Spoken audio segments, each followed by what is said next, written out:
अल फलाहच्या परिसरात मोठा छापा टाकण्यात आला। ईडीने 25हून अधिक ठिकाणी छापे टाकलेत। दिल्ली एनसीआर मध्ये आज सकाळी 5:15 एका समन्वित कारवाईत अधिकाऱ्यांनी अल फलाह ग्रुपशी संबंधित 25हून अधिक ठिकाणी एकाच वेळी छापे टाकले।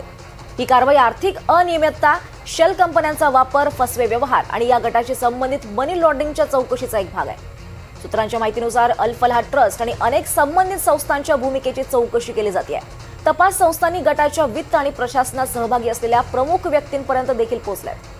दरम्यान एकाच पत्त्यावर 9 शेल कंपन्या, अनेक संशयास्पद नमुने सुद्धा उघडकीस आलेत आणि या छापेमारी दरम्यान अधिकाऱ्यांनी गटाशी संबंधित 9 संशयास्पद शेल कंपन्यांच्या कारवायांवर लक्ष केंद्रित केलंय आणि त्या सर्व एकाच पत्त्यावर नोंदणीकृत असल्याचं आढळून आलंय। सुरुवातीच्या तपासात शेल कंपन्यांच्या कारवायांकडे लक्ष वेधणारे अनेक नमुने उघड झालेत। घोषित कार्यालयात कर्मचारी नाहीयेत, वीज किंवा पाण्याचा वापर नाहीये, म्हणजेच किमान भौतिक उपस्थिती दिसून येते। तर वेगवेगळ्या कंपन्यांमध्ये समान मोबाईल नंबर आणि ईमेल पत्ता सुद्धा दिसून आलेला आहे।